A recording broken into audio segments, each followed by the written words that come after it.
Hi, the Black Talk Media Project would like to invite you to become a member of the BTR Community subscription-based social media platform. BTR Community is a platform that was set up for the listening audience of Black Talk Radio Network, the #1 independent Black radio network online. For just $24 per year, your subscription gives you access to an interactive space to share information with like-minded people with your privacy guaranteed. Your subscription will go a long way to help us maintain and improve our current media platforms. It will also help provide a budget so that we can begin the task of establishing localized media centers and radio stations across the United States. The best way to show your support and appreciation for what we do here at Black Talk Radio is to subscribe. Help us to help you be informed. Join btrcommunity.com today. The views and opinions expressed by callers, guests, and hosts do not necessarily reflect those of the Black Talk Radio Network and Black Talk Media Project. Black Talk Radio is new black media for the new millennium.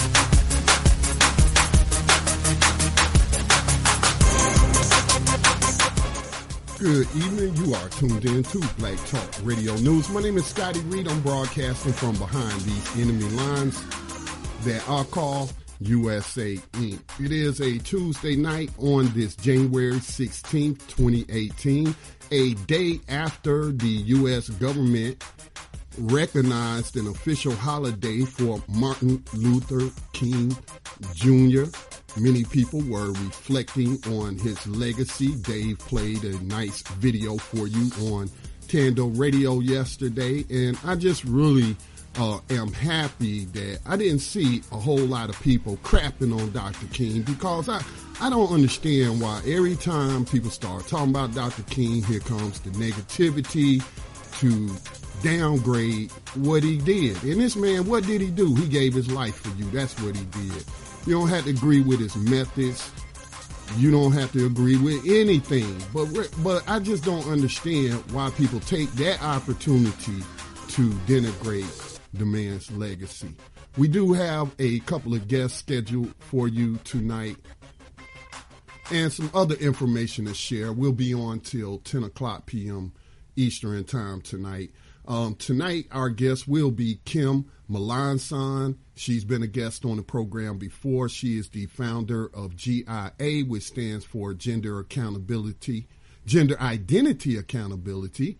And she will join us during this first hour and give an update on her son, Dwanya Hickerson, who was coerced into a guilty plea for the killing of the transgendered person, Dee Wigham, who did not disclose their true gender identity before engaging in sex with the young man. We also will get an update on the Gender Identity Accountability Initiative and discuss the attacks on the singer Ginuwine for saying he would not date a trans woman. I mean, it was just ridiculous how social media was going after him and not going after the transgender person who tried to force himself on Ginuwine and forcibly kissed Ginuwine. And yeah, Ginuwine's the villain for simply expressing his preference in dating. After we speak with Miss Melancon, we will also speak with Imani, who is an active member of the campaign to bring Mumia home, talking, of course, about political prisoner Mumia Abu Jamal, award-winning, respected international journalist. The campaign to bring Mumia home is demanding Mumia Abu Jamal's immediate release and end to legalize slavery and human trafficking, although they use the term mass incarceration. I know what they talking about. I call it slavery, though. But wants to end the mass incarceration of all indigenous peoples and a compassionate society based on human need and not profit. Imani has been a dedicated still photo documenter for over 10 years and continues to use her skills to expose injustice, so the need to fight for our lives is unquestionable and honored. Again, I can't speak enough on the power of media and how it is such a powerful tool. Malcolm X first turned me on to that, and that's why the Black Talk Media Project was born. So it's great to see people working in media because it's needed. It's definitely needed to expose what's going on, all the evils of this society. And Imani stands on the importance of not being complicit in the wrongs of systemic oppression in this or any society, to honor her ancestors and future generations. Now, tomorrow will be an important court hearing related to Mumia's legal case in Philadelphia, Pennsylvania. There is an event that has been posted in btrcommunity.com that gives you the details. We want people to turn out and pack the court for that. So that is what we have on tap for you during the first hour. Again, this will be 2 hours of social political news, commentary, and of course, music. I love to kick my music. Y'all know I do. BTR News, of course, is hosted by yours truly, Scotty Reed, and I'm glad that you joined me tonight. All right, so without further delay, let me check the board and see if we have Miss Melancon on the line. Miss Melancon, if you're on the line, hit star to unmute yourself, because I don't recognize your telephone number. So if you'll hit star and we'll get you on. But while we wait, we will go ahead, and yesterday I issued, well, I should say this morning, early this morning, like 2 or 3 o'clock this morning, I put out the Black Talk Radio Network's weekly newsletter. There's been a change in that. I issued the newsletter early this morning, I should say. I was up real late last night. We're no longer going to issue that by email, so there's no need to sign up for a special email list. It'll still go out to email, but it'll go out to all those who have subscribed to the platform blacktalkradionetwork.com, because whenever we post something, it will go out to the emails of those who have subscribed, but the newsletter will just simply be published weekly in the blog section. And of course, I want to apologize for skipping some weeks, but I tell you, we've been dealing with a lot of stuff behind the scenes. Myself and who I like to call Agent M, our volunteer in the UK, and trying to figure out some things, and if Black Talk Radio Network is being impacted by the black identity extremists, and the answer to that is yes. It's yes. And it also, I talked about that in the stat report for November, which was also late, and December will be out tomorrow. But we've been dealing with a lot. But some of the stuff that's in, just some quick highlights for what was in the newsletter. Again, it is published on blacktalkradionetwork.com. Please share it with you. Again, we mentioned network news in there because Black Talk Radio News, y'all know I had suspended the program, but we mentioned to those who may not know, we're back on every Tuesday night at 8 o'clock p.m. Eastern time. Also mentioned that 2018 is a make or break year for us in terms of fundraising for the Black Talk Media Project. We decided we cannot continue to struggle financially with less than 200 donors ever making a donation, and a smaller group giving consistently every month, and be able to fulfill our mission. So we talk about that there. Also, the BTR community membership fundraiser drive, we want to attempt to attain 5,000 subscribers to the social media platform. It's just $24 a year. That's a way that we can provide the Black Talk Media Project with an adequate budget to fulfill its mission. Also, I gave an update on one of the hosts on Black Talk Radio Network and an independent radio station manager, Gus T. Renegade of the Context of White Supremacy. He had not been on air. He had not been on air since, I think it was December the 10th. And a lot of people were contacting me, rightly worried about him. And so I give you an update on that situation with him. He did post today to social media to let people know he was okay and that he's still trying to stabilize his situation and he'll be back on the air. So that's in there as well. BTR News, Black Talk Radio Network was recognized in a independent black media publication, the online black media publication of Black Detour, which says it is a digital media platform providing an unbiased, unfiltered, and often thought-provoking conversation transcending black culture. They published a post on January 11th titled 11 Black Podcasts That Are a Must Listen in 2018, and Black Talk Radio Network was included in that listen. So thank you and a shout out to the team members that are managing the independent black media platform, the Black Detour. All right, we will, as I told them on Twitter, we will love to work with them if they want to get a weekly radio program or issue a weekly podcast on Black Talk Radio Network, Black Talk Media Project. Would love to work with them.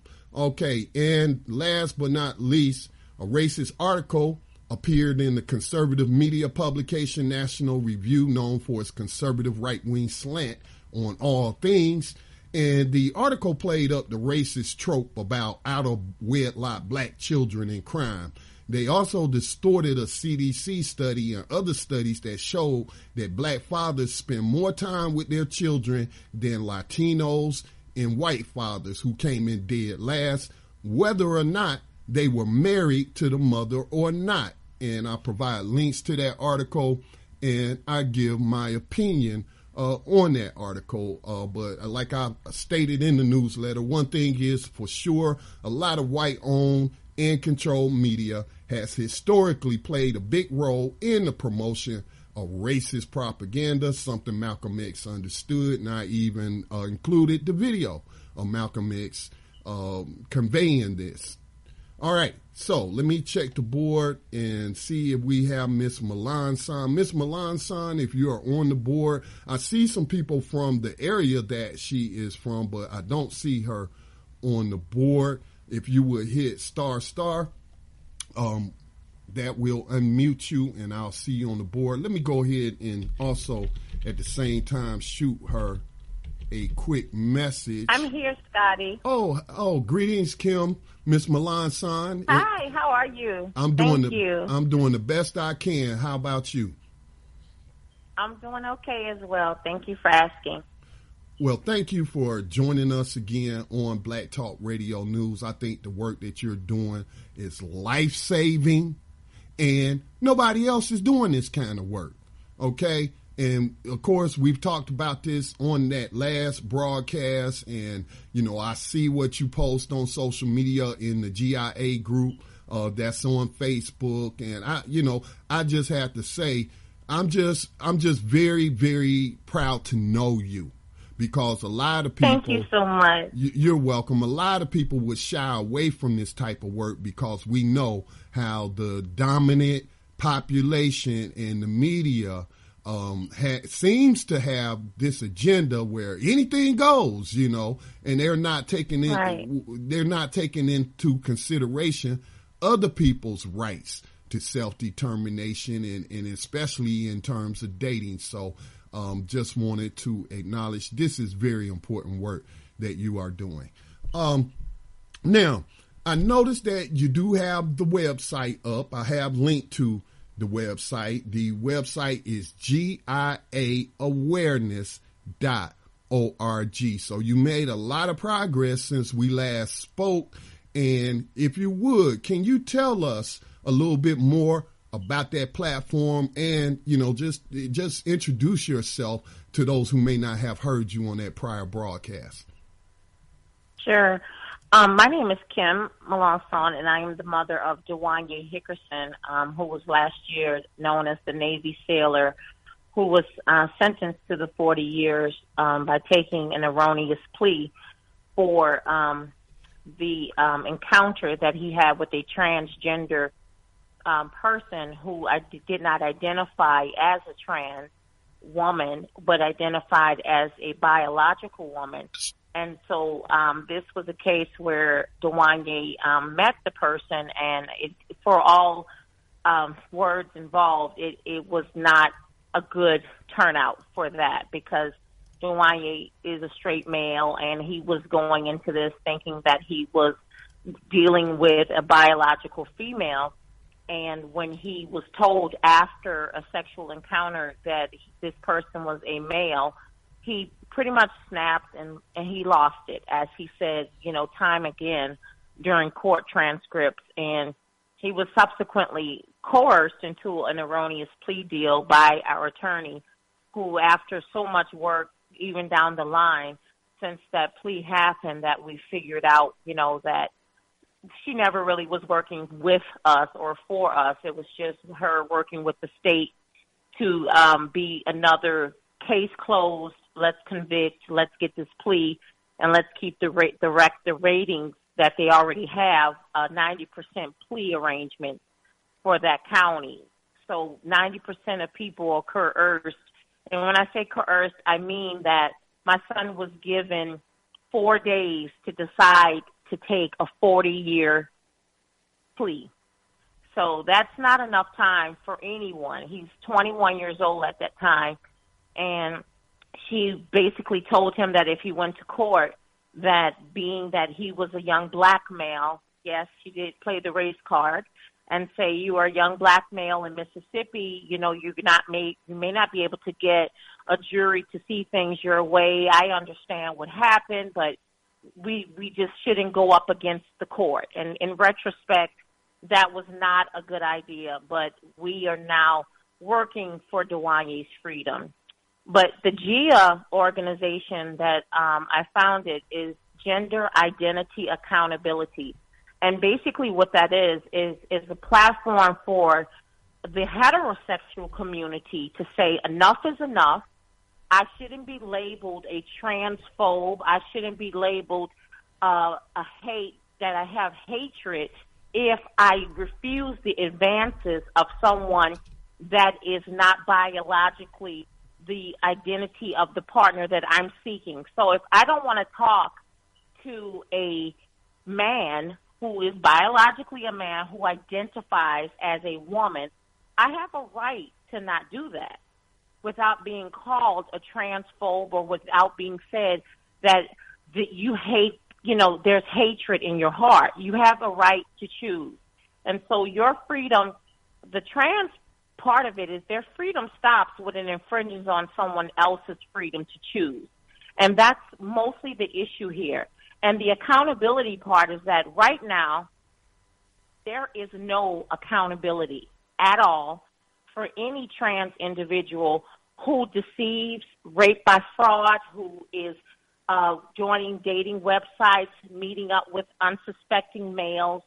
And it can go for females meeting up with, for women as well. But mostly we see it more in the heterosexual male community.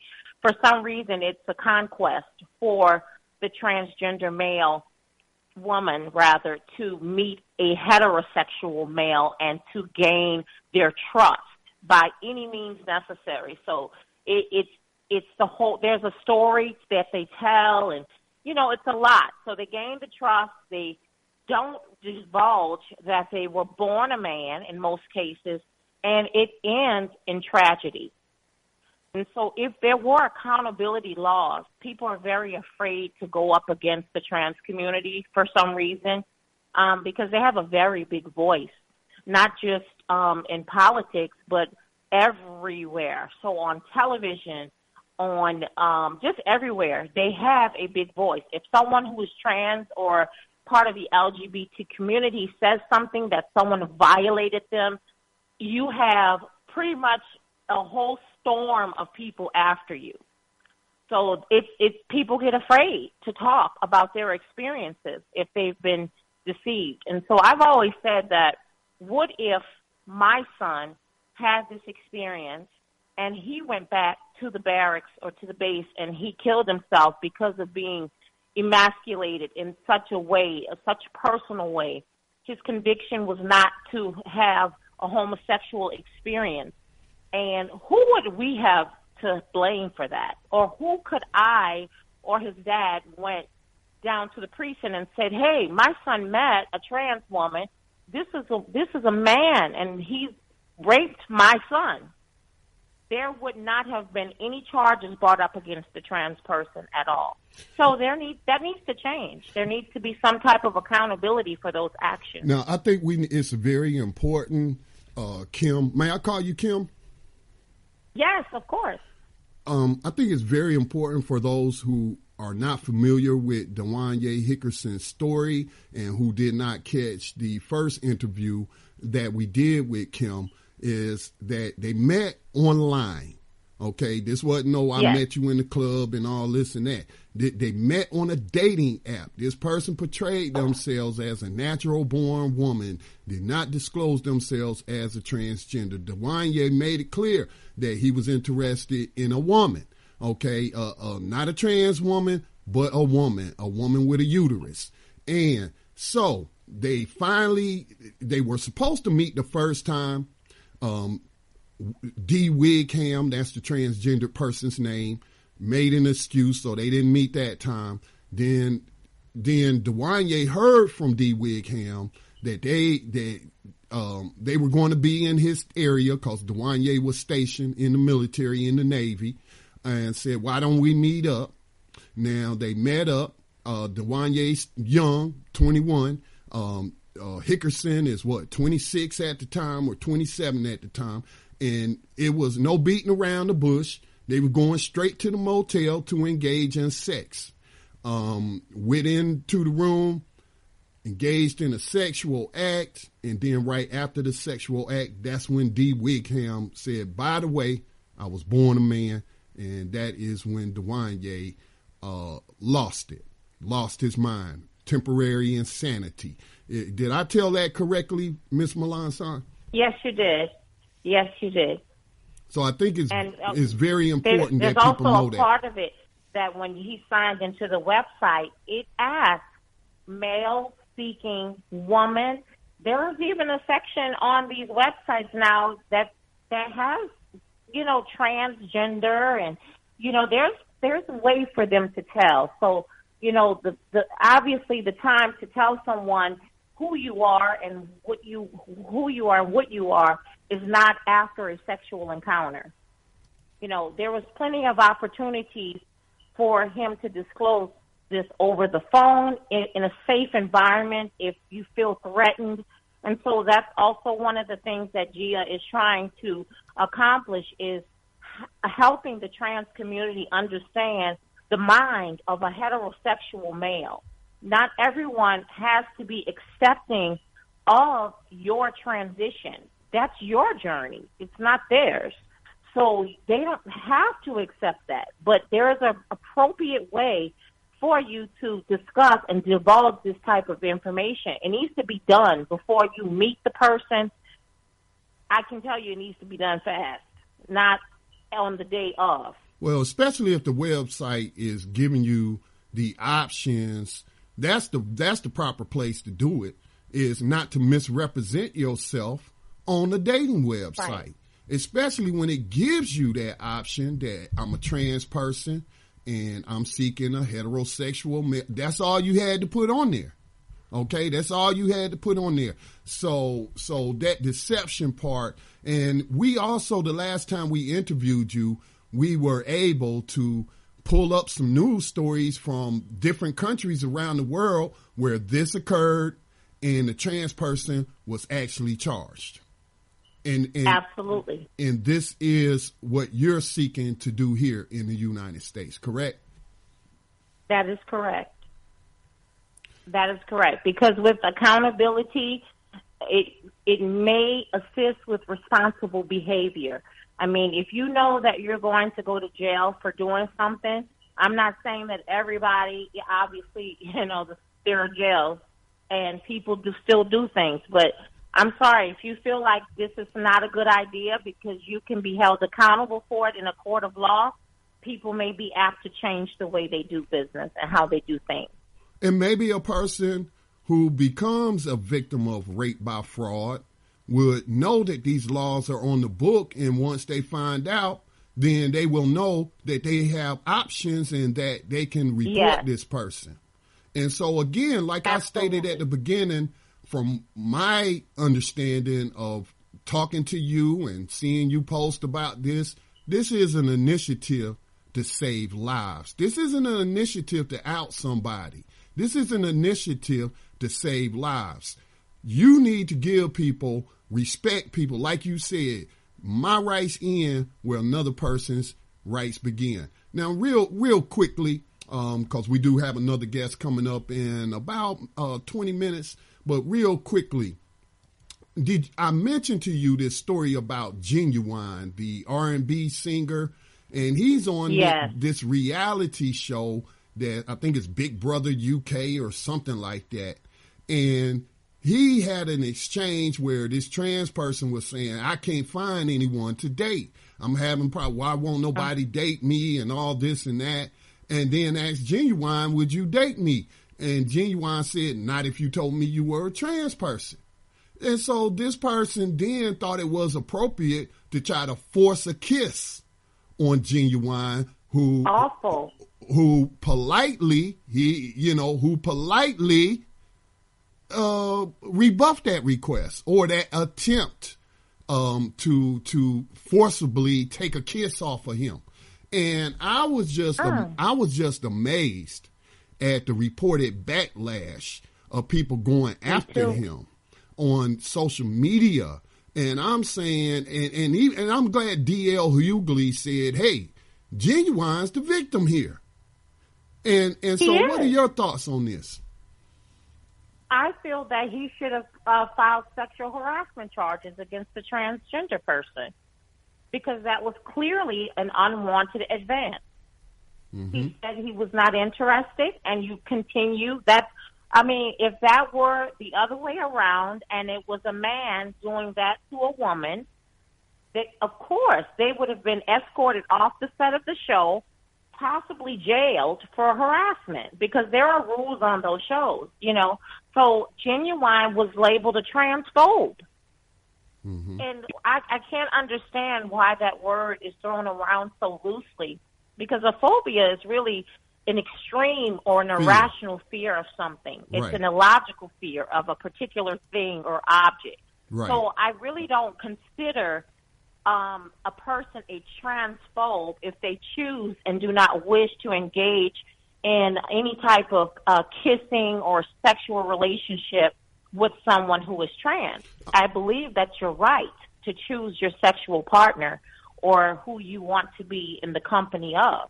Right. So again, it's shutting down the heterosexual community as we know it. Will soon, hopefully not, but to me, it looks like it will soon disappear because there are no rights at all, for the heterosexual male or woman who says, no, I don't want any part of this. No, I'm not interested. This man is dealing with the backlash when he is the victim. Right. Like you said, if he had done that to a woman, he would be targeted by the Me Too movement right now. And absolutely. And like you said, lesbians, they have a preference for women. They don't want to be with no men. But nobody's calling them heterophobes. We're recognizing their right to self-determination and their right to choose who they want to have sex with, and that's something that's being denied in this movement, and it's a attack on the heterosexual male. And again, we're not on here to bash anyone. We're not on here to demonize the LGBT community. I believe everyone has human rights. I don't support violent assaults just because somebody's trans or they're gay or whatever, and you know it, and I'm going to beat you up because I think you're a freak or something like that. No, we ain't down for that. We're not down for that. Everybody has a right to self-determination. Everyone has human rights. But like has been said, and I picked this up from Dave Tando radio show, your rights end where my rights begin, or my rights end where your rights begin. Kim? That's right. Absolutely. So, this is something that is commonplace. Right after Dwanya's plea, there was a big outbreak with the comedian Lil Duval. He got involved in a whole thing about that when he said, hey, this guy had a right to not want to sleep with a man, so it every time someone opposes the advances of the trans community, there is some type of backlash, and that really needs to stop, because people can do whatever they want to do and not feel bullied. To me, it's a bully tactic almost, that you are demonized online. It is bullying. And, yes, it is, and it's not. It shouldn't be tolerated. But again, there's no legislation. There's no laws to stop any of this. And so that is what Gia is working hard. I am now reaching out to victims of this type of crime, as they call this. Now, there are some people that this is a hate crime for them, and we know that. We know that there are people that target the LGBT community just out of sheer hate. But there are people that are genuinely victims of rape by fraud and have been deceived. And I know just last month there was a young guy in Texas. I don't know if you heard of his case. He was a football player, and he was sentenced to life without the possibility of parole for his role and involvement with a transgender woman. The whole story is a little sketchy to me, because by me sitting on the side of it and from knowing what my son's case was, I see different from when I'm reading articles. So I'm in the process of reaching out to those parents, actually, because I want to hear their side. This is a nightmare for any family, so I can only imagine, because there's really no recourse, and there's nowhere for a parent to turn when this happens to their kid, because here you are, this young man was a prize quarterback for a university in Texas. And the next day, he's arrested for murder, and he goes to court, and he gets life. Never been in trouble either, So that changes your life, and it should change your life's course as well. So that's what Gia is trying to accomplish as well. Again, you can find out more about this campaign by going to GIAawareness.org. That's GIA awareness.org. O-R-G. I'm sorry, I said J. O-R-G. That's GIAawareness.org. So, Kim, how is Dwanya holding up?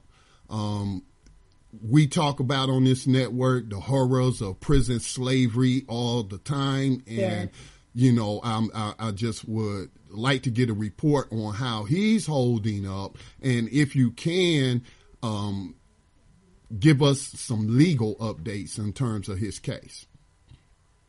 Dwanya is holding out very well. He is very prayerful. I speak to him every day. For a while, now he's in a classification mode. So they moved him from the first facility, and he's in a classification facility. So it's kind of a new experience, because it's leaving county and going into a prison. And for someone who's never been into a jail, it's a different experience. One thing that is kind of helpful for him is that Ginuwine was really like a year out of boot camp. And if you've been in the military, you can see the environment and know there are different personalities in the Bay Area, so in an open base setting. So that was new for him. He's very mindful of his surroundings, of course. And he just told me that it's like television, I think, just not to scare me, because obviously my nerves are just done with knowing that he's there. But he won't be there in that facility for too much longer, because they will move him to his housing facility. So basically what they do is test them for aptitude, and they do mental evaluations and things of that nature. And so hopefully soon he'll just be in a regular setting where we can have physical contact visits with him to see him, because right now he isn't allowed to have visits in that classification setting. Okay. As far as the legal process is concerned, we've retained a new attorney for Dwanya. There are a lot of gaps in the defense's case. A lot of things that our defense attorney did not do as a defense attorney for a capital murder case. So that is what we're doing now. So the new attorney is getting ready, I should say, to file some reliefs. And that will hopefully, we are very prayerful that it will open up the door for hopefully a new trial with a new charge of manslaughter, which what this really is, a crime of passion. It was never a second degree and never a capital murder case to begin with. It was more political that they overcharged him. And so that's what the new attorney is seeking. And we're not saying that Dwanya should not be punished, because someone did lose their life, and I don't want to take away from that. I don't want to be callous and say, hey, oh well, that's you got what you deserve. I don't ever want to be that way, because I'm a parent and I understand the loss of a child. So we want to be fair. So that's what we're seeking, fairness and justice in a fair manner. And that's the goal so far. Kim, again, I want to thank you for this very important, groundbreaking work here in the United States, because nobody's working on this and nobody is standing up for heterosexuals' rights, whether they be males or females or men or women. We have rights, and our rights seem to be under assault right now. And like you said, we're being bullied just because we have a preference. Some people prefer blondes. Some people prefer brunettes.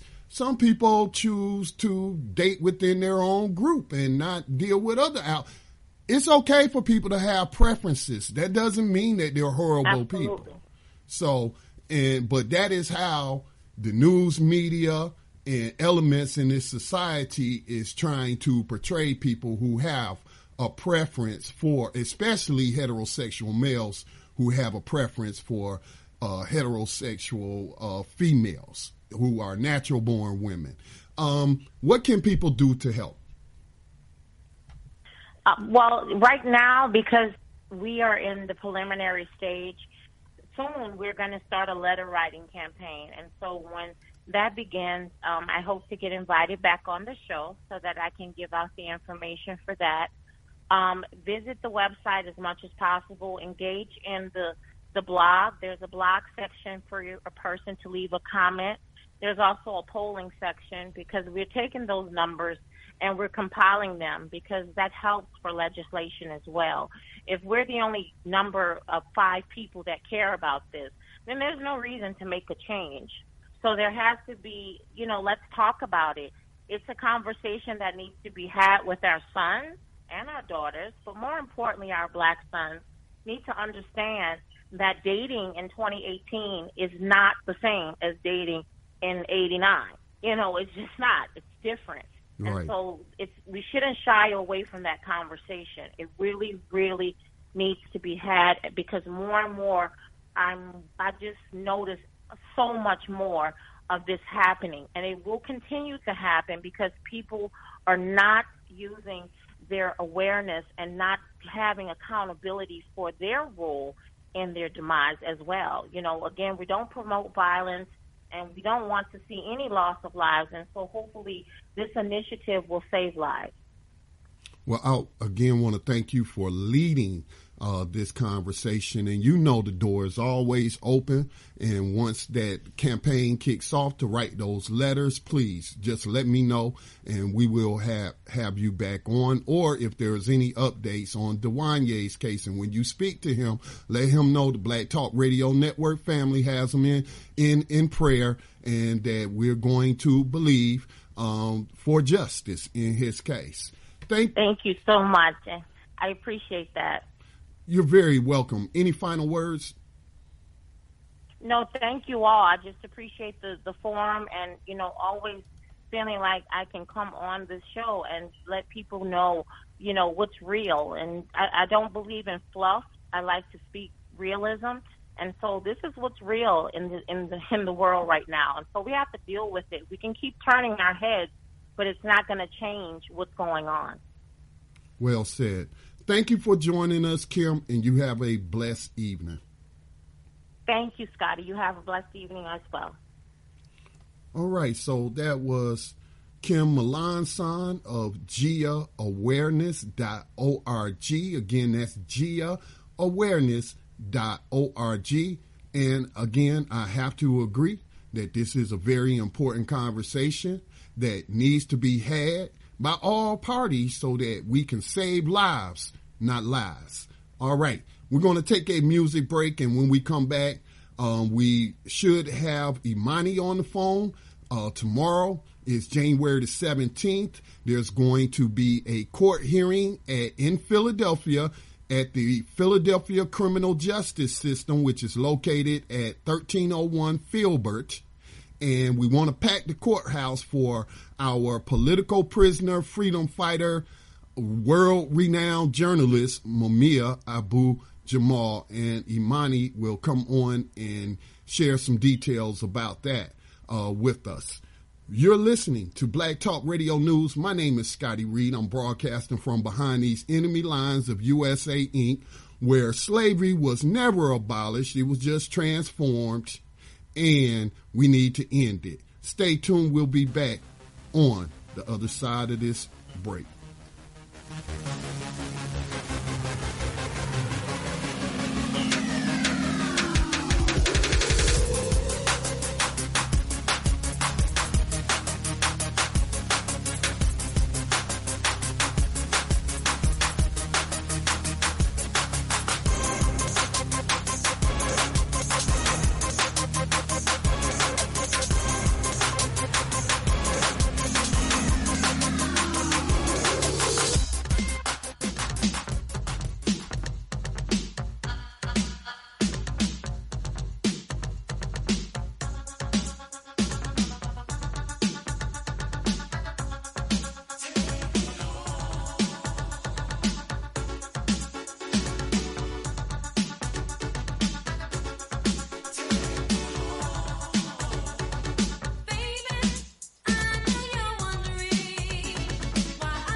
And welcome back to BTR News. My name is Scotty Reed. Just to let you know, during the second hour, we will open up the phone lines. Whatever news, you can throw it out there on the table. I do have a couple of things I want to talk about in relation to Martin Luther King Jr.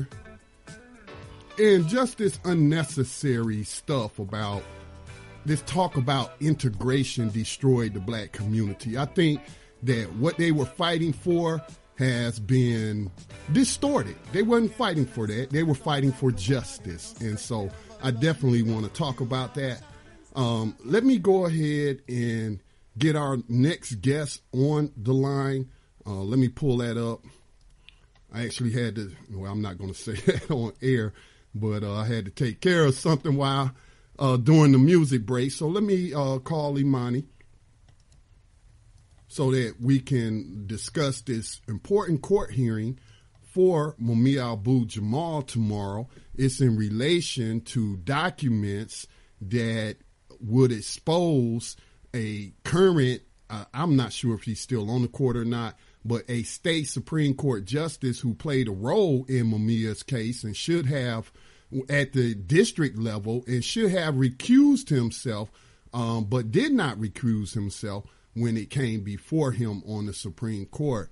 And the courts have ordered that those files be turned over and hopefully that will lead to Mumia getting a new trial.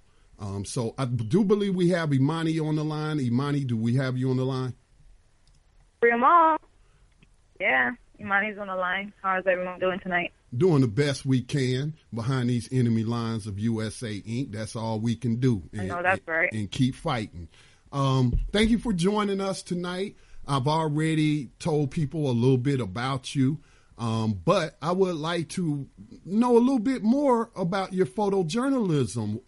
Where are you published? I like the ideal of using photos to show people what's really going on.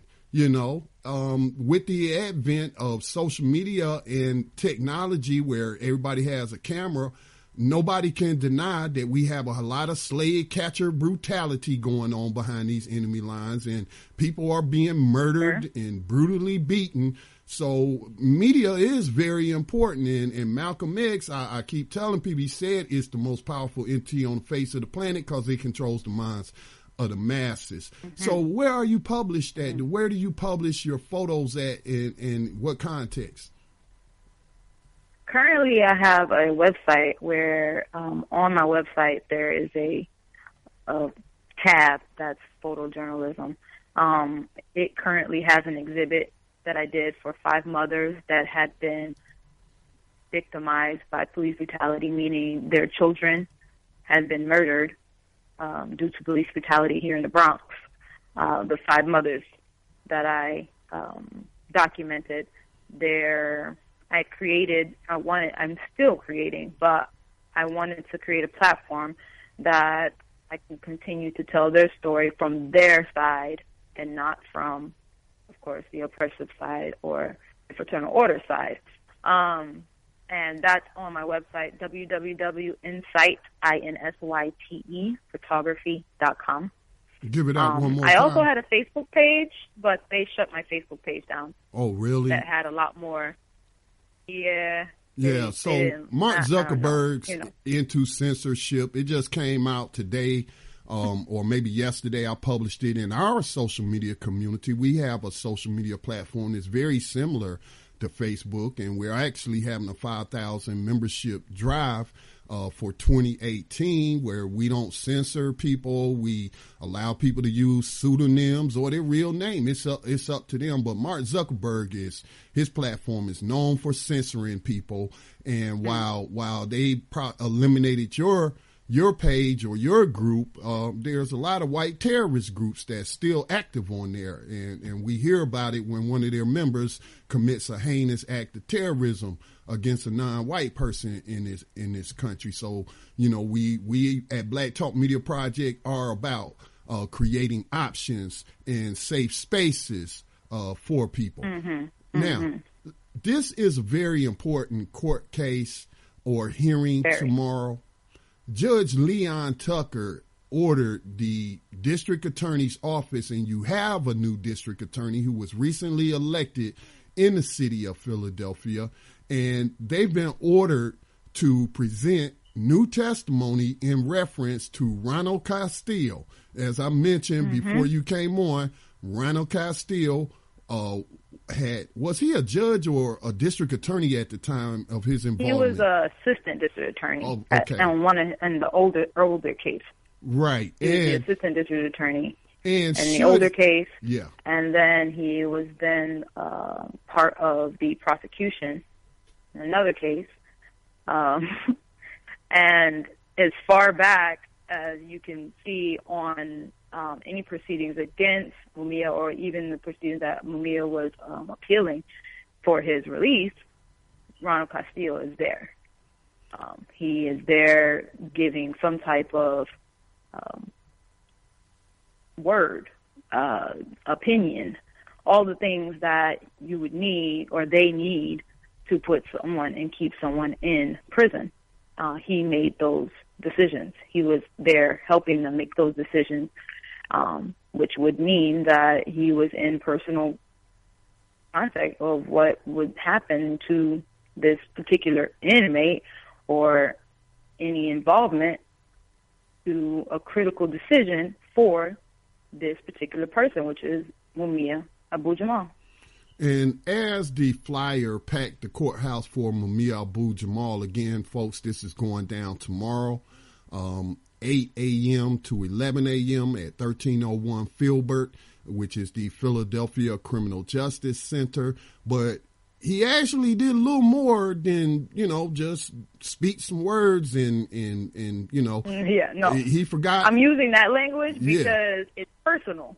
This is why Mumia deserves the new trial or dismissal, because just as it stated back in 1989, there was a judicial decision for Williams versus Pennsylvania, where it says that any judge that holds or is participating in a criminal appeal, the person that is being held against their will or held or charged or whomever should have a legal and standing prosecutor that had no type of judicial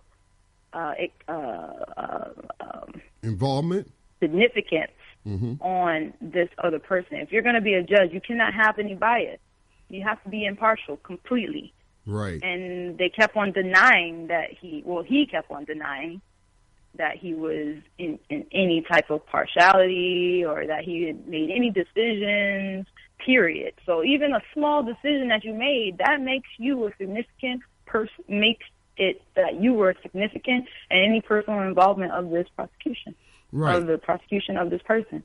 Right, and he didn't recuse himself when Mumia's case came before the state Supreme Court. And as noted in the flyer, the U.S. Supreme Court, not the state court, but the U.S. Supreme Court had ruled that such conduct that this person, Castile, exhibited in his activities in Mumia's case was unconstitutional. So, because he had minimized it, right? And they said that his minimization was not credible. Now we know that there was I would call it, maybe it's not accurate, but this is the best way I can describe it, a progressive coalition to get this new DA elected, who ran on a platform of justice. And sort of like anti-establishment, had always worked as a defense attorney, as far as I know, never as a prosecutor. And there is some hope that this person will comply with the court order to present this new testimony in reference to Castile and his improper and unconstitutional conduct. What are your hopes? Does it look good? What are people saying? Well, I don't have a hope. I'm in demanding stance of freeing and releasing Mumia because of this unconstitutional act, and the judicial bias of the Judge Castile. And if there is any other alternative, meaning he would have to get a new trial, I think that it would be in the Supreme Court's best interest to not have him go to trial, because it would be exposing all of the cover-ups that were created from 1989 or 1982 till now. It will be exposing all of the cover-ups, every recuse, every appeal that went through, and no one responded to it. It shows negligence on their part. So I think that, I'm in demanding stance that they release him tomorrow. And we're going to stand with you in that demand that our elder brother be released. Now, there is some action that people can take. Again, if you are in the Philadelphia area, this is happening tomorrow, 8 a.m. to 11 a.m. at 1301 Filbert. That is the Philadelphia criminal justice system. And we hope to see that courtroom or courthouse packed for Mumia Abu Jamal. But if you're not in that area or not able to attend, you can contact the DA's office and tell them to release all Mumia files to the public. And you can do that by calling 215-686-8000. That's 215-686-8000. Or you can email justice@phila.gov. Let me spell that. PHILA.gov. So that's justice@PHILA.gov. Imani, thank you for your work on behalf of the people, and in particular on behalf of our elder freedom fighter, Mumia Abu Jamal. Do you have any final comments you would like to leave our listening audience with? I think that the final comments would be that it only takes one person to continue to show what is wrong in this country, and it takes all of us together to know what we need to do to change, to restore order to life and the conditions that we as a people, of course, as an African people, as an indigenous to America's person, myself, or what they would call a person of color, we know what we need to do. And it only takes one thought to continue that, though, because that one person is a unified person in bloodlines, ancestral bloodlines, going way back to the strength that it takes for us to be here right now, and for us to stand for future generations, period. So continue to fight. You are one person, you are many, though. Me is we is what my mother always taught me. Well, I want to thank you again, Imani, for your work on behalf of the people. You have a blessed night and stay safe behind these enemy lines of USA Inc. Same to you, brother. Uhuru. All right, Uhuru.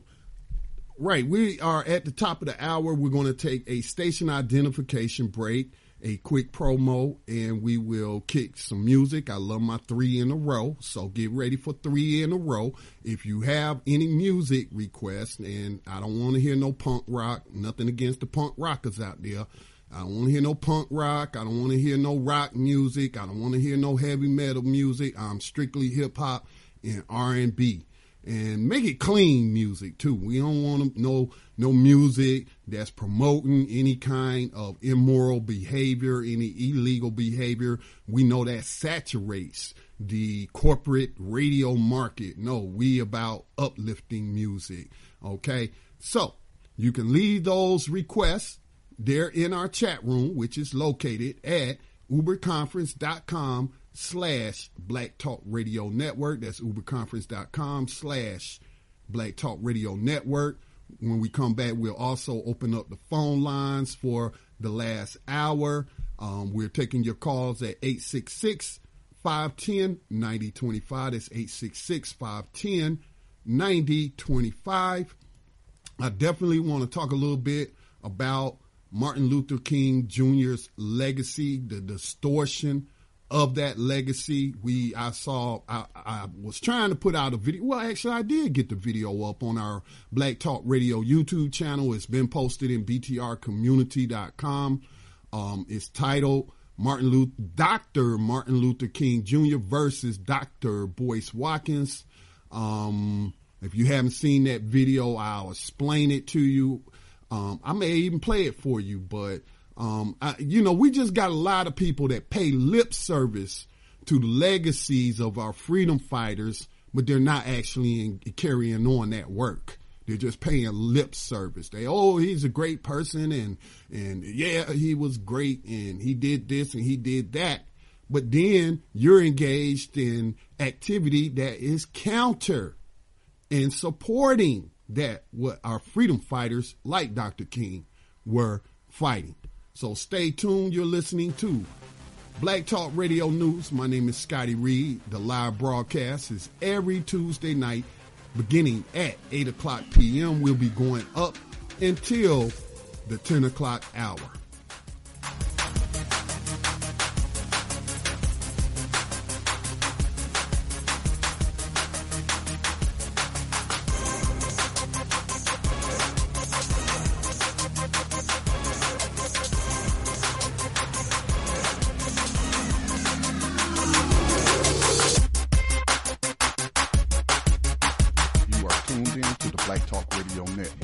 Podcasts and live program scheduling, visit us on the web at blacktalkradionetwork.com. Hi, the Black Talk Media Project would like to invite you to become a member of the BTR Community subscription-based social media platform. BTR Community is a platform that was set up for the listening audience of Black Talk Radio Network, the #1 independent black radio network online. For just $24 per year, your subscription gives you access to an interactive space to share information with like-minded people with your privacy guaranteed. Your subscription will go a long way to help us maintain and improve our current media platforms. It will also help provide a budget so that we can begin the task of establishing localized media centers and radio stations across the United States. The best way to show your support and appreciation for what we do here at Black Talk Radio is to subscribe. Help us to help you be informed. Join btrcommunity.com today.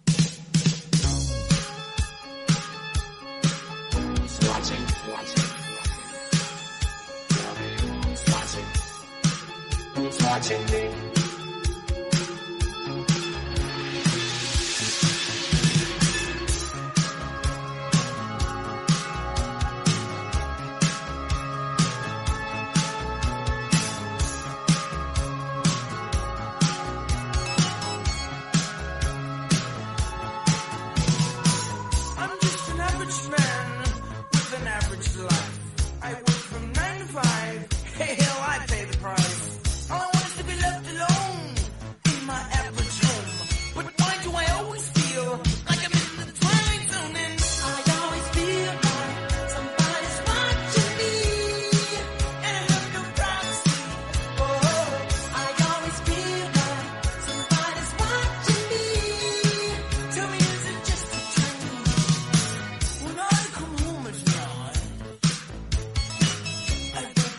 Real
a party over there that ain't no job. It's live, it's all the way live. Don't even have to walk, don't even have to drive. Just slide, slip it, slide. Just forget about the troubles in your 9 to 5 and just sail on. That's what you do, just sail on. Now the dude's so funky, hey, what do you think? What is it called? It's called a lakeside stank. Come along and ride on a fantastic voyage. I'm the captain of this vessel. We wanna take you on a cruise. All around the land, music is at hand. We wanna play it for you. You see, we want to be a crew of entertainers. Jam to the music, to the beat. Jam, yeah. Don't let nothing restrain you. We just want you to feel nothing but pleasure. Musical pleasure. Our music is very real. Truly a treasure. Musical treasure. Come along, pack your bags, get on up and jam, y'all. Come on and ride on the funk, y'all. Come along and ride on a fantastic voyage. We're the directors of this cruise ship, and you are under our command, yeah. What you should do is take a lesson too, so you can understand. You know we like to see people having a good time. Everybody happy.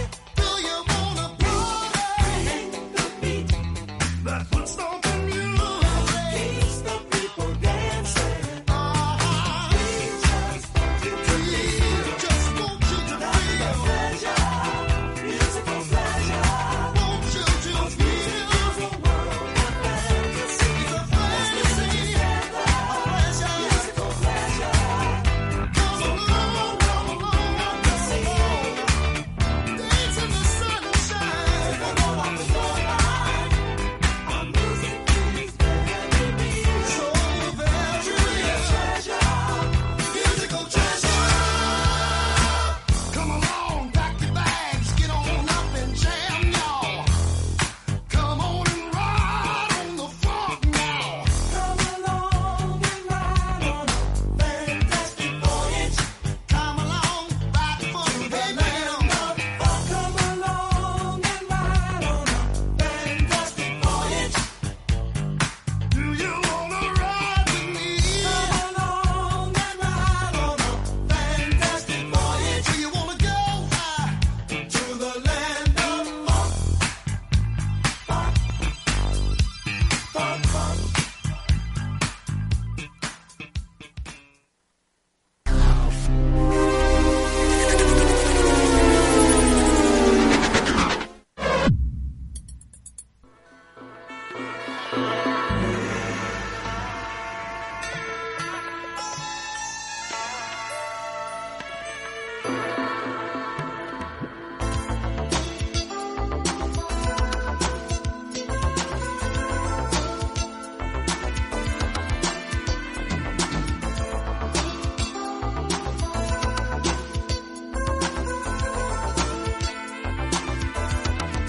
Put your loving arms around me, boy, and hold me like a wall, a curly toy. Let me feel that warmth of your embrace. Don't let go.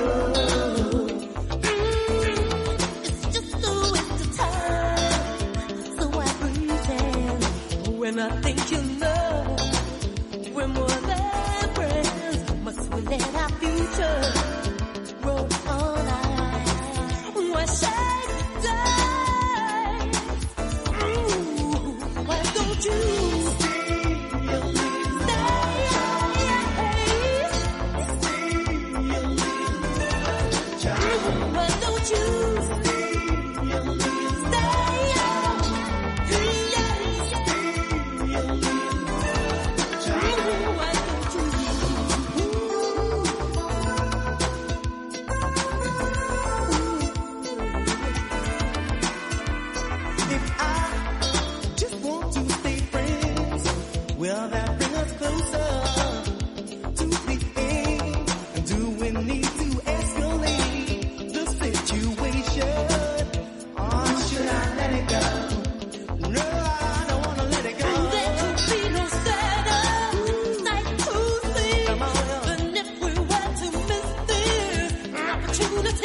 Make Black Talk Radio your choice for digital black radio.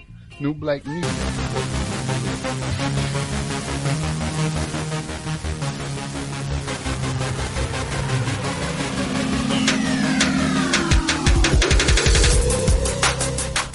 And welcome back to Black Talk Radio News. Scotty Reed in on this broadcast from behind the enemy lines of USA Inc. We heard from Rockwell there, Somebody's Watching Me, featuring Michael Jackson. One of my all-time favorites, club favorites, Fantastic Voyage by Lakeside. And we also just heard from, I'm about to forget the name of that group. And y'all can tell by my age, right? Type of music I listen to. I'm telling you, man. But my music tastes range from the 70s, 80s, and up to the 90s. Although I do like some of that underground hip-hop, especially that freedom music that comes out. But that will Stay a Little While Child. All right, so got a couple of articles that I want to share with you. But before I do that, I want to talk quickly about Dr. King's legacy. As y'all know, yesterday, not that we need the United States to tell us when we can celebrate somebody, because certainly, like has been said by Public Enemy, most of my heroes don't appear on those stamps. So we don't need no federal holidays to tell us to recognize people. But, you know, a lot of people were sharing the legacy, and I felt like some of those people were just paying lip service, a bunch of celebrities and stuff who aren't not engaged in the work that Dr. King was engaged in. And there's also, I feel like, has been a distortion of his legacy. I didn't see as many videos or comments yesterday. You know, it's just like every time for those who celebrate Christmas. Why are you celebrating Christmas? Don't you know that's a pagan holiday? Well, most people know that. They know that, but they just do it out of tradition or whatever. I allow people to have whatever they want to do. It's not for me to come in like Mr. Scrooge and be trying to blow up the party or something like that, you know. And so, you know, everybody has a right. There's a self-determination.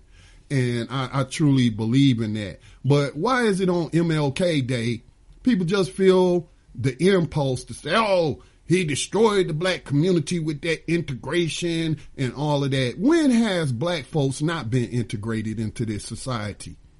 You was integrated once your ancestor was brought over here as a victim of slavery. Weren't they integrated into America as what? As victims of slavery. So I don't even understand why people say that we've always had integration. All right? We've always had integration. So I just think that word games are being played when we talk about that. And again, these are my opinions. Agreement is not necessary. I don't expect everybody to agree with me because I certainly don't agree with everything other people say. All right. But my thing is that they were fighting for justice. You got people taking your money. I'm talking about in the form of taxes, to pay for the nice schools and equipment for the white children, while your children went to a little shack, may not have had any heat in it, secondhand books, broke down equipment.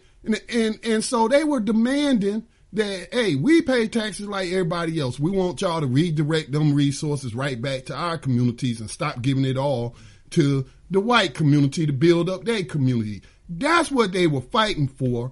And the trick that the system played on them, the cruel trick that they played on them was they were like, you know what?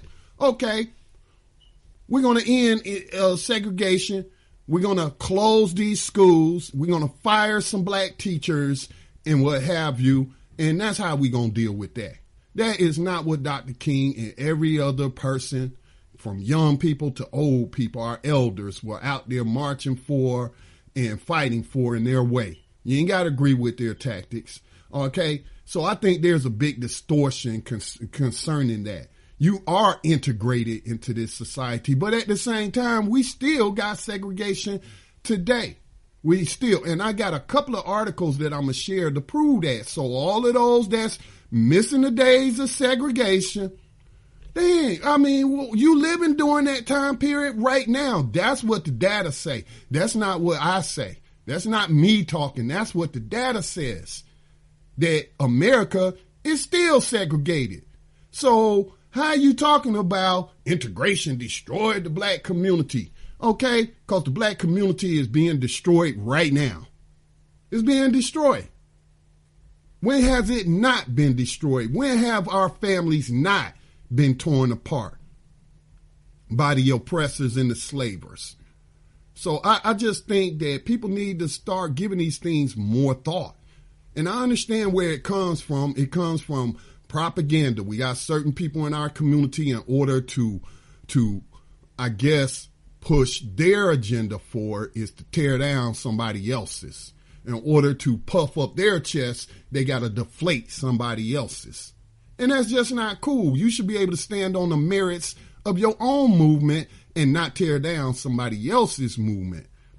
As long as their movement is based on justice and getting justice for people.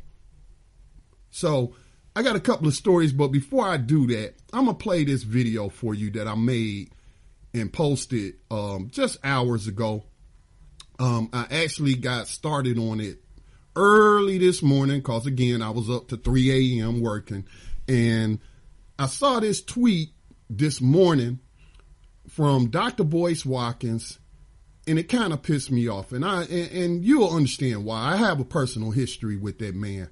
And I'm going to just let you hear the audio to this video. Again, it's been published in btrcommunity.com. It's also on our YouTube channel. So I'm going to let you listen to this because I'm just tired of people giving lip service to our freedom fighters, and the things that you're engaged in is counter to the things that they were engaged in. So here we go. Let me pull this up. Here we go. Greetings, this is Scotty Reed of Black Talk Radio News. Catch my live broadcast every Tuesday night at 8 o'clock p.m. Eastern Time on blacktalkradionetwork.com. On this particular video, I want to take a look at a comment that was tweeted out, as you can see, about 12 hours ago. This was yesterday on the Dr. Martin Luther King Jr. holiday that is recognized by the United States. So some people get a day off, some people don't. Anyway, we got Dr. Boyce Watkins on here asking a question, would Dr. King be proud of the black community today? And I tell you, this guy really gets under my skin at times. I have a personal history with Dr. Boyce Watkins. I think he is a black conservative in the closet. Some of the things that he says, I would expect to come from the mouths of people like Ben Carson and other black conservatives who had this pull yourself up by your bootstrap mentality and want to blame black folks entirely for their condition. So listen, pride comes before a fall.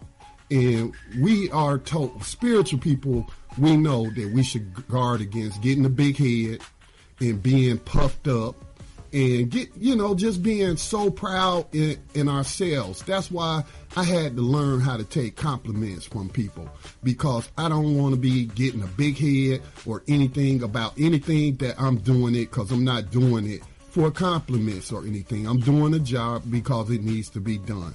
But this comment really disgusts me on several levels. The first level it disgusts me on, this is the type of dumbed down stuff that is promoted to black people. Would Dr. King be proud of the black community today? And so I responded to Dr. Boyce Watkins and I asked him, what kind of question is that?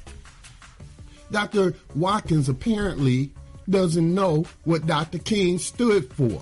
Okay, Dr. King would not be taking these little sly, underhanded, backstabbing comments about the black community.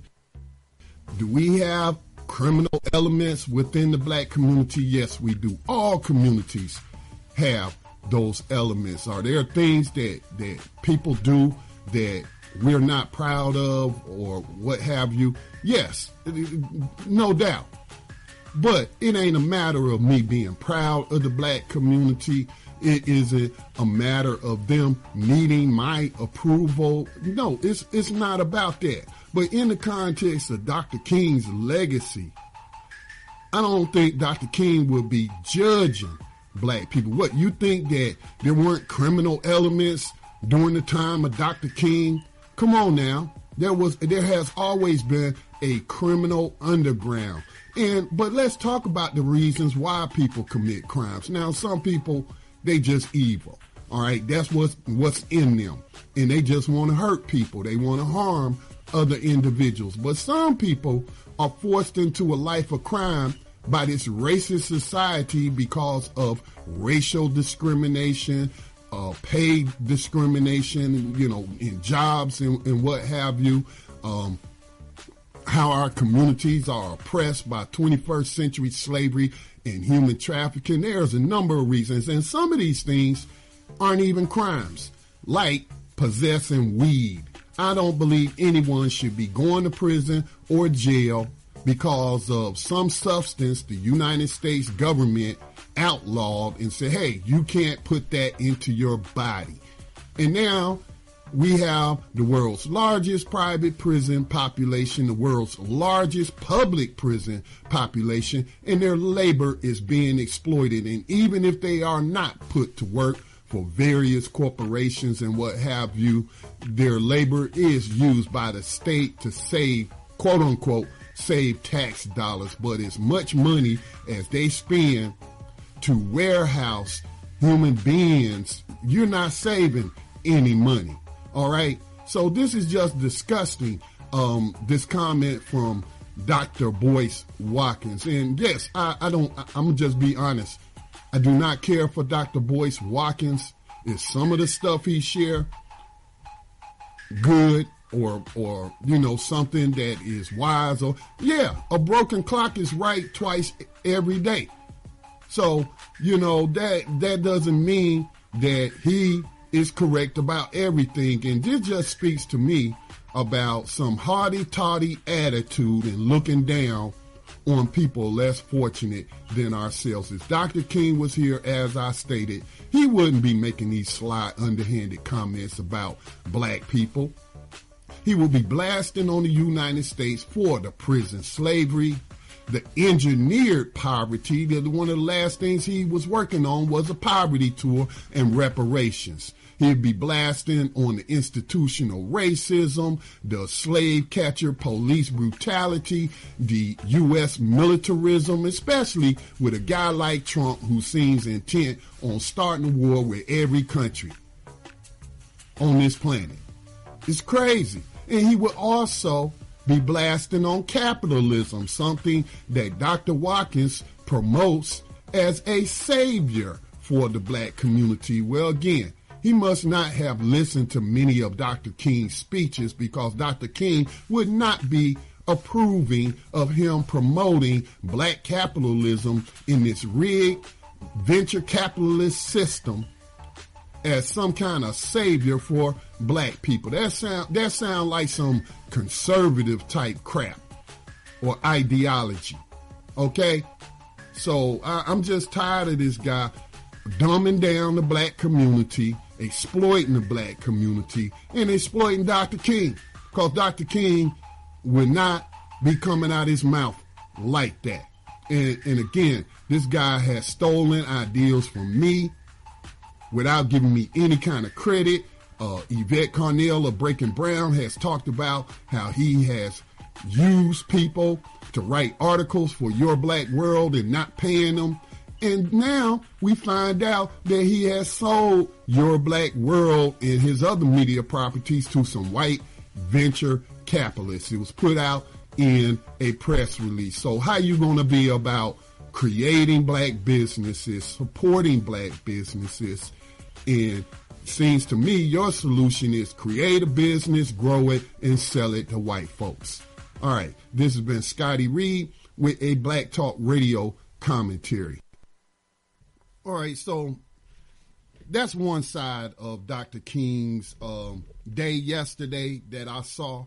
Lots of people on TV, these celebrities and whatnot, talking about Dr. King and what he stood for, but they don't stand for it.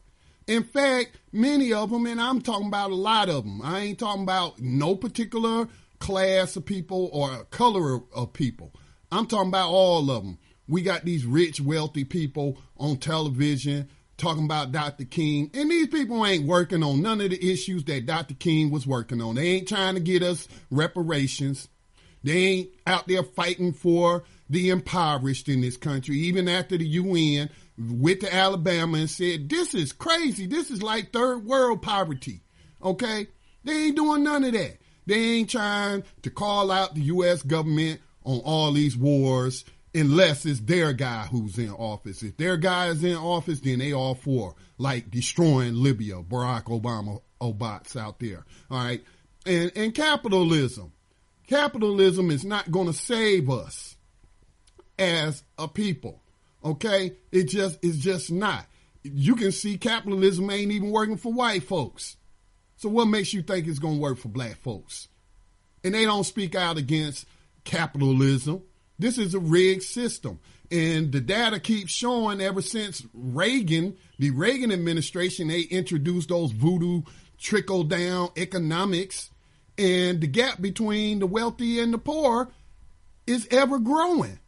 And there is no middle class, even though I hate people who just give lip service to the middle class without talking about the poor. They only concerned about the middle class having money so that they can go spend it on trinkets to make them rich. And I'm just, I don't like hypocrisy. I'm not saying I'm a perfect human being. I'm learning just like everybody else.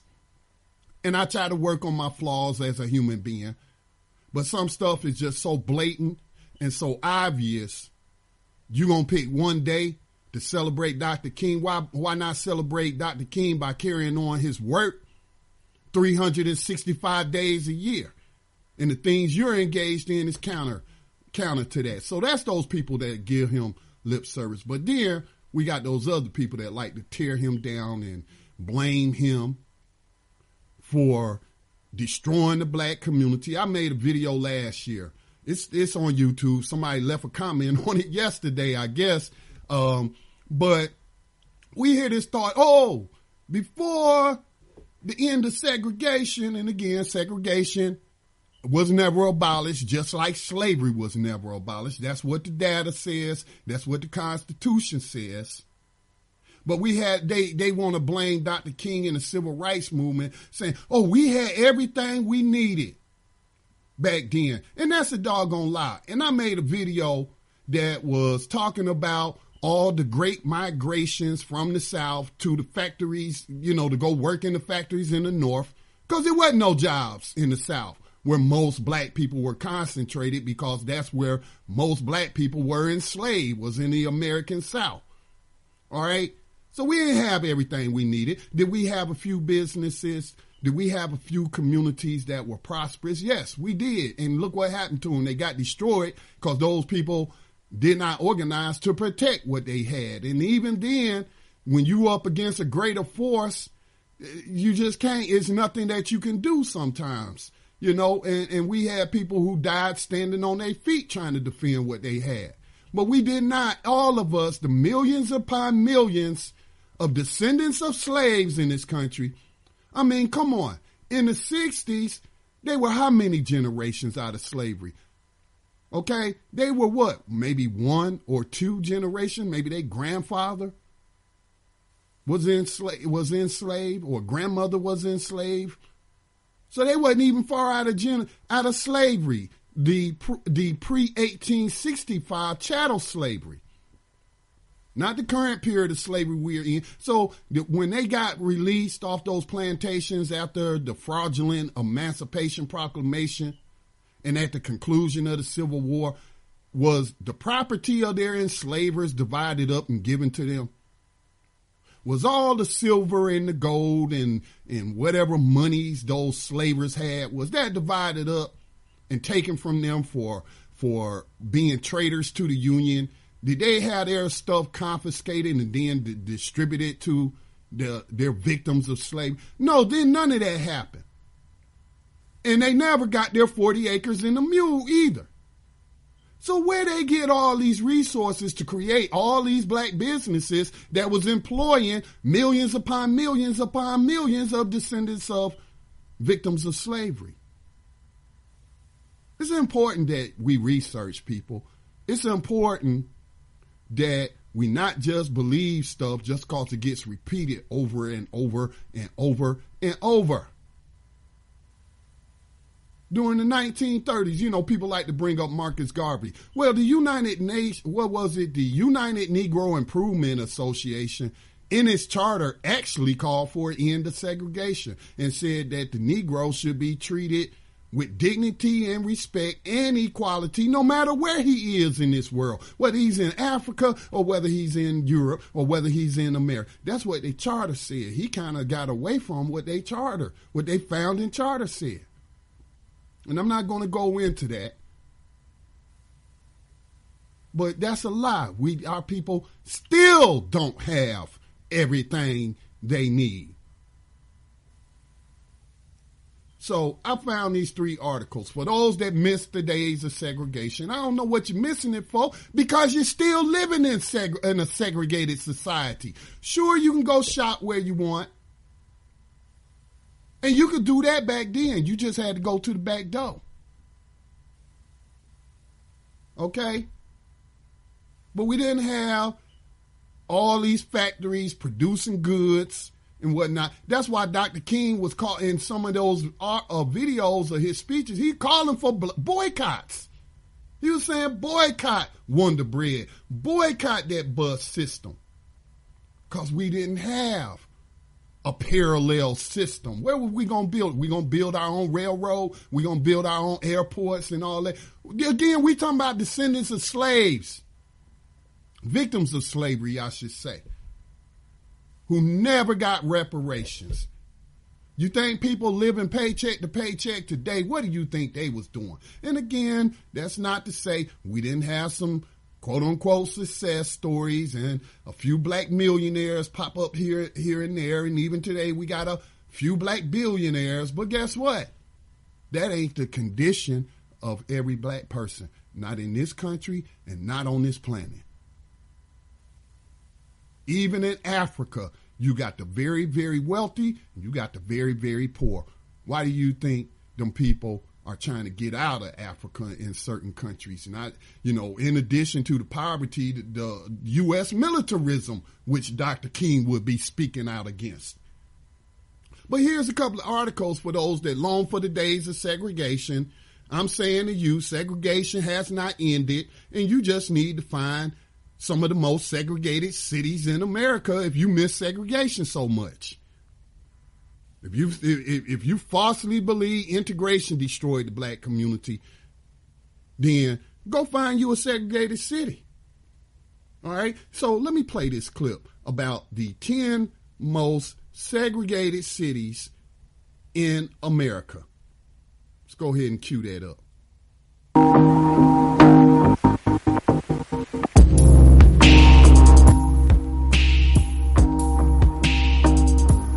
All right, I'm going to stop it. There's no body speaking there. It's just showing you words. So let me just read a little bit from this article. Next year will mark the 50 year. Let me get a date of this article. I just did a Google search of segregation in America and found plenty of articles. So this one was actually just published January the 12th, 4 days ago, 2018. It was published on 247wallstreet.com.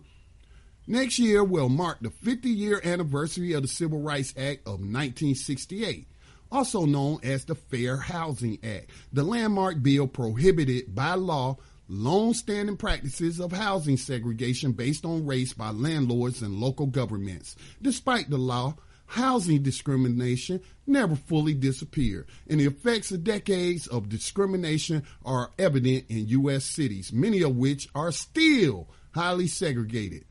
The forced segregation of black Americans in neighborhoods with suboptimal schooling, Poor public transportation and fewer job opportunities has led to worse social and economic outcomes for residents in those neighborhoods. To identify America's 16 most segregated cities, 24/7 Wall Street calculated the percentage of metropolitan area black residents who live in predominantly black census tracts. While certain racially homogeneous neighborhoods exist in very large metropolitan areas, some cities are far more starkly divided. In several U.S. metropolitan areas, more than 1/4 of the African American population lives in neighborhoods that are at least 80% black. In 2 metro areas, more than half of black residents live in predominantly African American neighborhoods. So, does it give the cities? Oh, I got to click on the next page. I'm not going to be able to read all of this because it's 6 pages long, but I will post it in BTR community. So let me bookmark it because I just did a quick Google search. I don't understand why people don't use any search engine. All this information is right there at your fingertips. You better get it now while you still can, as some people say, because we're fighting for an open internet right now because they don't want people to have information. So it says our nation's capital. We were just in Washington, D.C. last year, August the 19th, for the Millions for Prisoners Human Rights March. Our nation's capital, and for many people, the physical representation of unity and freedom in the United States, Washington, D.C. is also one of the most segregated cities in the United States. About 1/4 of the population is black, a relatively large share compared to both the country as a whole and most metro areas. Some 13.8% of the population of the 100 largest metropolitan areas in the country is black. That's pretty much representative of their national population, although I think the numbers deflated because a lot of people don't participate in the census. Segregation in Washington largely occurs along the Anacostia River, with many poor black neighborhoods concentrated in the southeastern parts of the city. Wealthier white communities, meanwhile, are situated in surrounding suburbs such as Arlington, Virginia, and Frederick, Maryland. Dozens of tracts in southeast Washington, D.C. have less than 1% white residents, and many tracts in the northeast have less than 1% African American. Unlike other highly segregated large cities like Washington, D.C., Dayton has a relatively small non-white population. More than 77% of Ohio's metropolitan area's 800,000 residents are white. Of those, 467,000, or over 3/4, live in mostly white neighborhoods. Also, about 13% of the white population is impoverished. Of the area's relatively small black population, about 30% live in predominantly black neighborhoods, and almost 35% live in poverty. In all, 62.8% of Dayton's population lives in neighborhoods that primarily consist of their respective race, one of the largest shares of segregated residents nationwide. In 1966, year I was born, also the year of the Black Panther Party, some of the worst race riots in the Dayton's history were likely caused by the city's discriminatory housing policies that resulted in a heavy racial segregation that persists today. As school systems nationwide were ordered to desegregate, Dayton was the last Ohio city to be awarded racially unitary status. That is, the federal government no longer found its schools segregated based on race. Still, although the city no longer enforces segregation by law, the Dayton school system remains largely segregated today. You know why? Because of poverty. That's why. Because of non-equal pay. Because of employment discrimination. So all the things that we were dealing with before Dr. King and the civil rights era, we're still dealing with today. So why are you missing segregation? Just Google some of these articles, and if you miss it so much, go move there. And maybe since you know so much, you can help these communities organize and lift and improve those communities. But I just think it's ignorant for people to say integration destroyed the black community when, number one, we were always integrated as victims of slavery, as second-class citizens who were not exempt from taxes nor military service. So you already integrated. But when it came to the spoils of war, because that's how America enriched itself, not just slavery, but exploiting the resources of other countries. And yes, unfortunately, because of poverty forcing us to do this, even myself joined the military for college money or for better opportunity for a job, because we didn't know any better. Many of us didn't know any better. So we weren't getting a share in the spoils of war and all these battles and wars that we won, because there ain't a war that's been won that black people did not play a key role in. But did we get in our share of the booty? No, we didn't get our share of the booty. Not that we should be demanding a share of illegal gotten gains, but it is what it is. So, like I said, this is a 6-page detailed article that you can go check out if you think segregation is over. I have another article, Poverty Segregation Persists in U.S. Schools, report says. January 11, 2018. Wow, I mean, these are recent articles. Too often, low-income Black and Latino students end up in schools with crumbling walls, old textbooks, and unqualified teachers, according to a report released Thursday by the U.S. Commission on Civil Rights. The commission said inequities are caused by the fact that schools are most funded with state and local tax dollars. More than 92% of funding comes from non-federal sources, according to the Education Department. The resulting imbalance renders the education available to millions of American public school students profoundly unequal, the commission said. For instance, the author said 33% of high schools with high Black and Latino enrollment offer calculus, compared with 56% of high schools with low Black and Latino student populations. Nationwide, 48% of schools offer the rigorous math course. On average, school districts spend about $11,000 per student each year, but the highest poverty districts receive an average of $1,200. Let me repeat that. On average,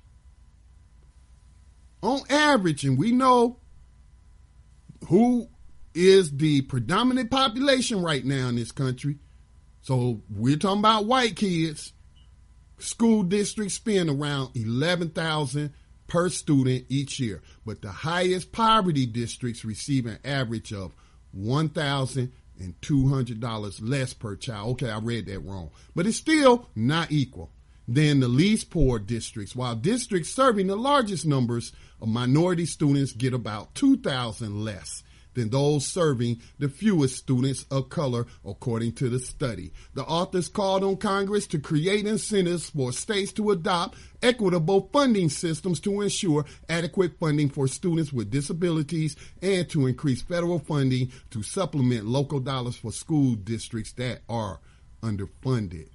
Money matters.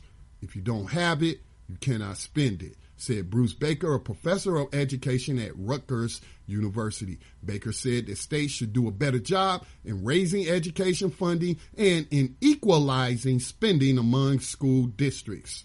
He also called for a greater federal role in making sure that less affluent states that need additional education funding get it. So I'm going to stop right there. I'm not even going to go into the second article, but I'm going to stop right there. Segregation still persists. Inequality still persists.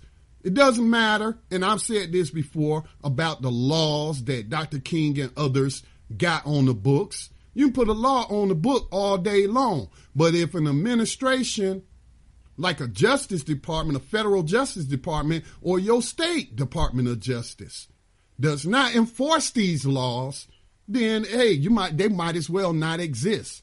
And for many communities, they don't exist.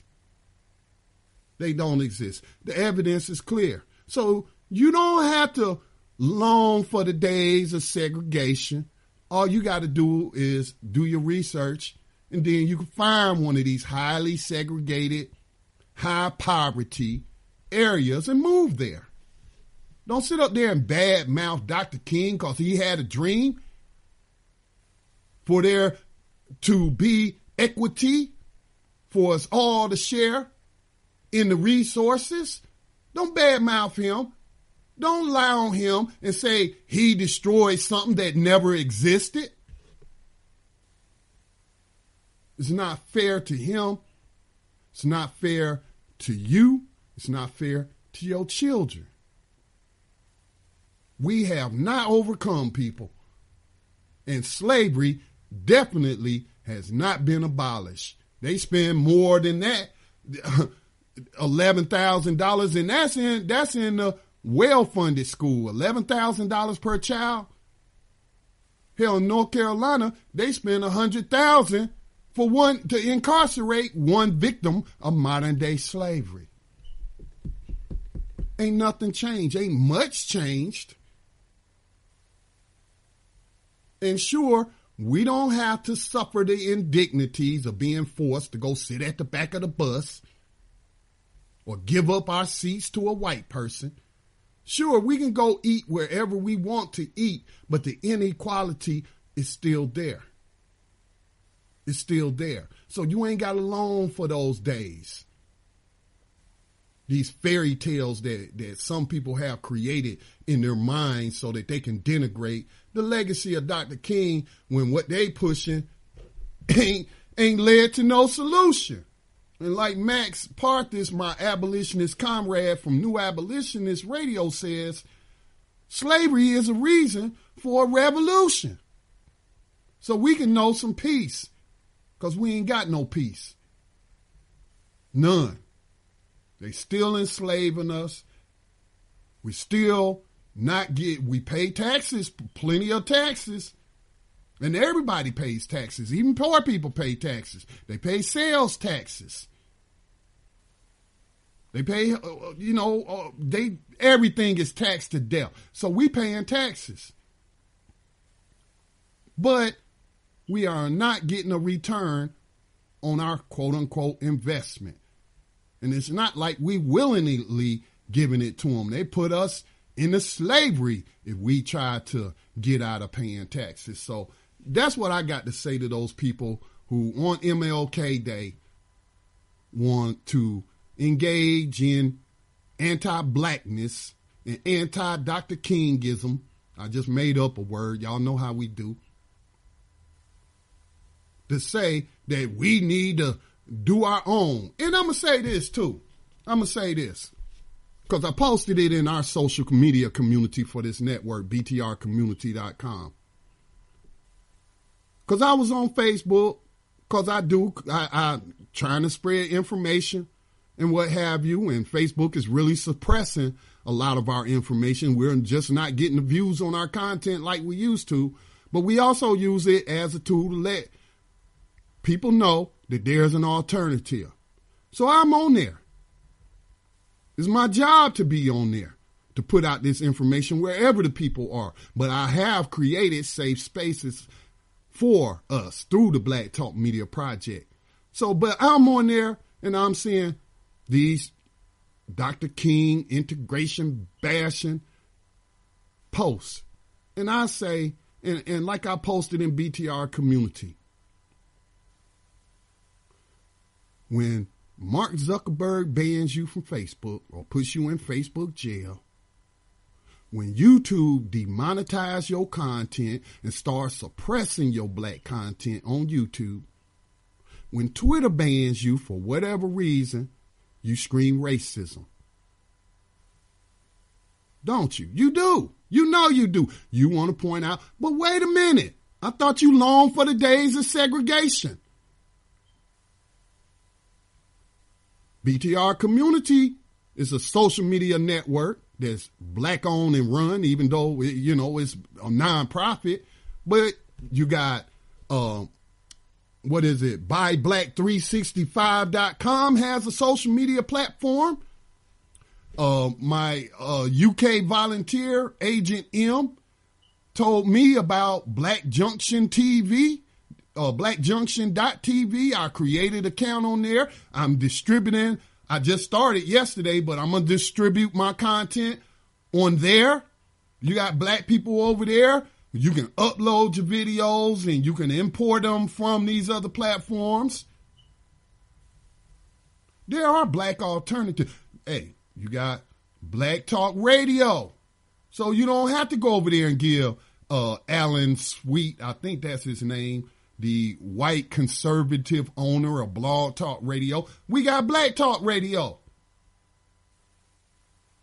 You don't have to go to SoundCloud. Our podcasting, hosting, and distribution service is cheaper than theirs. It's $10 a month. So I know people hate me for it, but I don't like hypocrisy. Don't scream racism when you get banned from these platforms, and then as soon as your ban is lifted, you right back on there. And you ain't supporting these black platforms that black people have put their time, energy, and resources into to create a safe black space for you. I ain't saying to abandon these other platforms. Yeah, the art of war, Sun Tzu says that when you can use your enemy's resources, you have doubled your own. But that ain't what y'all doing. You exclusively on these white controlled platforms, but soon as they ban you, you want to scream racism. And then on Dr. King's recognition day, you want to talk about integration destroyed the black community. What are you doing? You need to take a look at yourself and stop being a hypocrite. I did check the board. We did not have any calls, and we are about to close it out. And so I just want to thank our ancestors who struggled for us, who fought for us, who died for us. And the struggle must continue. Let's not pay lip service to a Mumia Abu Jamal. Let's not pay lip service to a Dr. Martin Luther King Jr. Let's not pay lip service to a Malcolm X. Let's not pay lip service to a Fannie Lou Hamer. Let's not pay lip service to a Sojourner Truth. Let's not pay lip service to Frederick Douglass. We must honor them by continuing the work. And if you're not about that work, then you are about, I'm going to keep it cool. I'm going to keep it clean. But you ain't about it, as they say. You ain't about it. You fronting like you about it. You all talk, no action. You a hypocrite. I will be back on air with a live broadcast and a couple of guests for you next Tuesday at 8 o'clock p.m. Eastern time. But I am publishing podcasts. I'm not going to say every day because, we don't have a staff because we can't afford to hire people right now. So I spend 80% of my time working and trying to make sure other black voices get put out there and what have you. But when I find extra time, I do put out these podcasts. And so you can just follow us at blacktalkradionetwork.com, subscribe to the platform. You can follow us on btrcommunity.com. With that said, recognize the fact that we live behind the enemy lines of USA Inc. I do know that the entire planet is a battlefield, the entire globe. There's war being waged on indigenous, non-white people all over the planet. But we need to recognize that this is war, and we need to train like soldiers. We need to act like soldiers. We need to be very serious about this fight instead of playing games. End slavery. Peace and blessings out there to everyone. Y'all be safe.